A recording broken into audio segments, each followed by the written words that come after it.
ডাক্তারবাবু, ডাক্তারবাবু কেন ধরলো আপনাকে?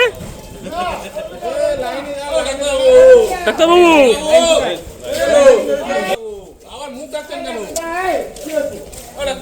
ডাক্তারবাবু কেন ধরলো আপনাকে? ডাক্তারবাবু কেন ধরলো আপনাকে?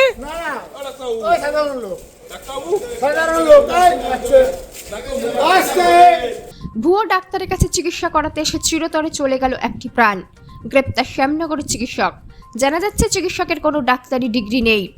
নদিয়ার বাসিন্দা বছর 26-এর নিবেদিতা বৈদ্য স্বামীর সঙ্গে বিচ্ছেদ হওয়ার পরেই নদিয়া জেলাতেই নিজের বাপের বাড়িতেই থাকতেন।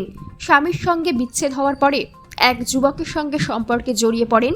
তারপর ওই সম্পর্ক গভীর হলে তিনি বুঝতে পারেন তিনি গর্ভবতী। বিষয়টি জানাজানি হওয়ার আগেই গোপনে তিনি উত্তর 24 পরগনা জেলার ভাটপাড়া পুরসভার 22 নম্বর ওয়ার্ডের চিকিৎসক শিবেন সরকারের সাথে যোগাযোগ করেন। চিকিৎসক তাকে গর্ভপাতের আশ্বস্ত করেন। তারপর ওই ভুয়ো ডাক্তারের চিকিৎসার খেসারত জীবন দিয়ে দিতে হলো ওই মহিলাকে।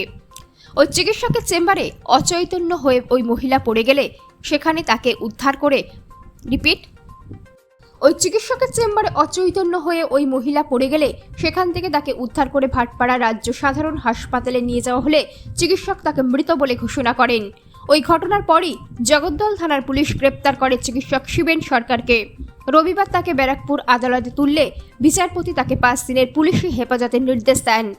হ্যাঁ, আমি আজকে কিছুক্ষণ আগে জানতে পারলাম ব্যাপারটা যে আমার ওয়ার্ডে কোনো এক বাড়িতে 22 নম্বর ওয়ার্ডেরই একটা বাড়িতে ভাড়া নিয়ে এরকম ডাক্তার ডিসপেন্সারি চালাচ্ছিলেন। আগে তিনি মেন রোডে সিদ্ধেশ্বরী মন্দিরের আগে একটি বিল্ডিংয়ে ছিলেন, কিন্তু ওখানে মনে হয় প্রমোটিংয়ের কাজ হবে বলে ওনাকে শিফট করানো হয়েছে।